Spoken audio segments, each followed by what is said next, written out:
Hi guys, welcome to IGX Tutorials. Today I will be showing you how to enable hardware acceleration on Windows 11. First click on the Windows icon and type Graphics Settings and open it. Now click on Change Default Graphics Settings and enable optimization for windowed games. If you have a dedicated GPU, you will see Hardware Accelerated GPU Scheduling. Enable that option too. If you have a dedicated GPU, you can use your GPU specifically for your game. You can select the games from Microsoft Store app or a desktop app. If you select the desktop app, you will have to select the games from the program files.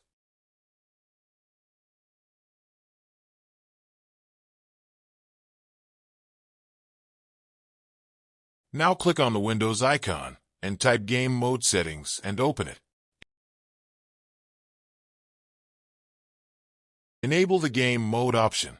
If you have a high-end computer, you won't see much difference. But if you're using a low-end computer, you can see a difference. That's how you enable hardware acceleration on Windows 11. Thanks for watching.